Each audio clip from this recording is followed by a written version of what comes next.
Oke, One Piece Lover, kembali lagi di channel saya UJ Official tentunya guys ya. Bagaimana kabar kalian semua? Semoga selalu dalam keadaan baik dan banyak rezeki ya guys.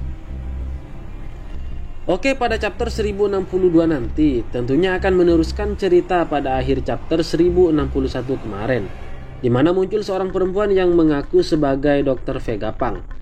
Sebagai orang yang bekerja kepada pemerintah dunia, wanita yang mengaku Vegapunk tersebut tentunya secara otomatis bermusuhan dengan para bajak laut. Perempuan tersebut akan memakai robot besar yang dia kendalikan untuk menyerang para kru bajak laut topi jerami yang berada di hadapannya. Namun mereka semua tentu tidak akan hanya tinggal diam. Mereka akan melakukan perlawanan yang akan membuat robot tersebut mengalami kerusakan.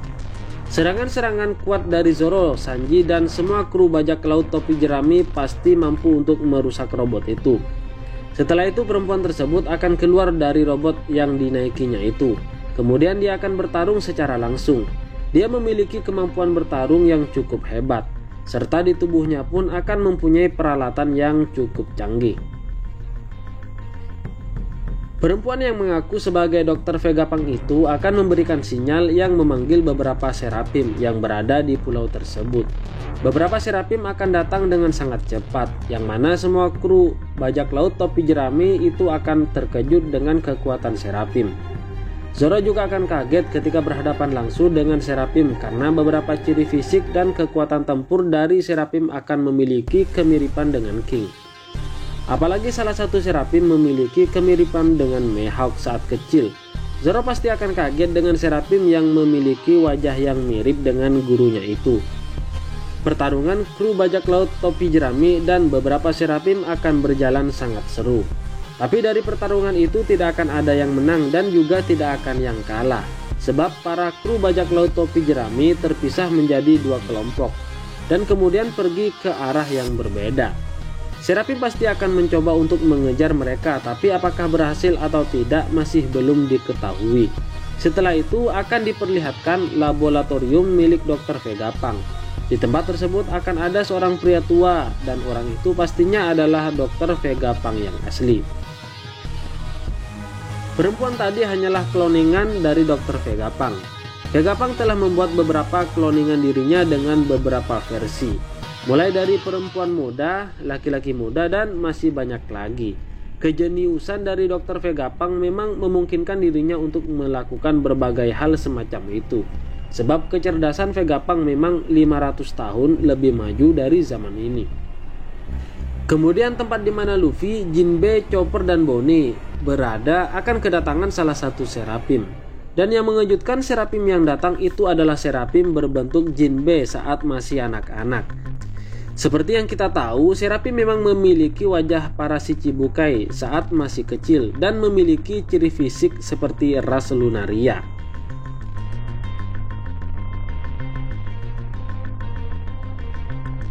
Jinbe pasti akan sangat terkejut saat melihat wajah serapim itu karena serapim tersebut sangat mirip dengan dirinya.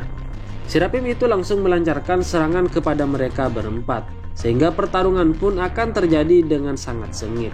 Memang Luffy, Jinbe, Chopper, dan Bonnie akan memenangkan pertarungan itu. Namun kekuatan dari seorang serapim tidak boleh dianggap remeh sehingga Luffy dan yang lain akan cukup waspada. Setelah itu akan banyak tempat di pulau Egghead yang diperlihatkan. Akan banyak teknologi yang luar biasa di pulau tersebut. Vegapunk bisa dikatakan adalah salah satu karakter hebat di dunia One Piece. Dia mungkin tidak hebat dalam bertarung, namun penemuan-penemuannya dapat menggembarkan seluruh dunia, sehingga banyak diakui oleh para bajak laut dan pemerintah dunia tentunya guys ya. Kita akan berpindah ke pulau yang dekat dengan pulau Egghead, di mana pulau tersebut merupakan pangkalan dari angkatan laut G14. Ternyata Ryukugyu berada di sana untuk beristirahat. Jadi setelah dari Wano Kuni, dia tidak langsung pulang ke markas angkatan laut pusat. Ryukugyu pergi ke seorang diri dengan cara terbang. Mungkin kemampuan terbangnya itu sangat menguras tenaga. Ditambah lagi dia sudah terkena Hausoko Haki dari Seng, sehingga Ryukugyu mengumpulkan tenaga untuk kembali lagi ke markas besar angkatan laut. Di sana Ryukugyu mendengar Hemepo memohon-mohon kepada orang lain untuk menyelamatkan Kapten Proby. Ryukugyu pun mencemooh Helmeppo karena menurutnya personel yang telah diculik oleh bajak laut harus menanggung sendiri akibatnya. Jadi Helmeppo tidak perlu membahayakan diri atau pasukan angkatan laut untuk menolongnya. Kemudian akan diperlihatkan sekilas tempat-tempat tertentu. Tempat pertama yang akan diperlihatkan adalah Marijois. Dalam ruang para Gorosei berada akan terjadi diskusi. Kelima para orang tua itu akan berdiskusi tentang kehebatan dari Dr. Vegapunk. Vegapunk adalah aset yang sangat berharga dari pemerintah dunia karena telah ada penemuan-penemuan yang luar biasa dari Dr. Vegapunk. Di sisi lain, para pemerintah dunia harus menjaga hubungan baik dengan Dr. Vegapunk agar tetap bisa terjaga. Tempat berikutnya yang akan diperlihatkan adalah Pulau Sphinx. Marco akan terkejut saat tiba di sana karena di pulau itu sudah ada Jozu, Vista, dan beberapa mantan komandan bajak laut Shirohige. Ternyata pada saat mendengar Marco berada di Wano Kuni, masing-masing dari mereka berinisiatif untuk pergi ke Pulau Sphinx dalam rangka untuk melindungi pulau tersebut dari serangan Weevil. Namun untung sampai saat ini Weevil belum pergi ke Pulau Sphinx. Setelah itu, keberadaan dari Edward Weaving akan diperlihatkan. Dia sedang berada di suatu pulau yang kemungkinan pulau tersebut sudah cukup dekat dengan Pulau Egghead. Sepertinya Weevil akan menjadi salah satu karakter yang akan tampil dalam Arc Egghead. Dan terakhir juga akan diperlihatkan Pulau Beehive. Chobi sedang ditahan di sana dan banyak kru bajak laut Kurohige yang akan menghabisi nyawa Chobi.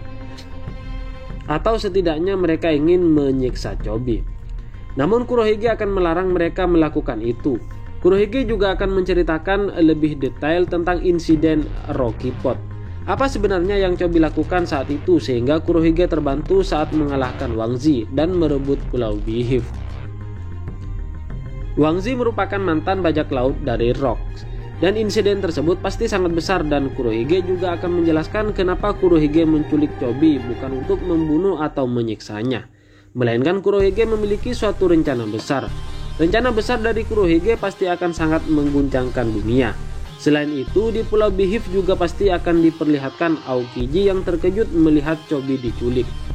Di sini Aokiji pasti akan berpikir bagaimana caranya untuk membebaskan Chobi tanpa harus dicap sebagai pengkhianat oleh Kurohige. Rencana ini harus sangat matang agar tidak terjadi kesalahan dan tidak membuat keadaan menjadi semakin buruk. Nah, itu tadi prediksi chapters One Piece 1062 dan kedepannya. Jika kalian punya pendapat lain silahkan tulis di kolom komentar ya guys. Terima kasih guys.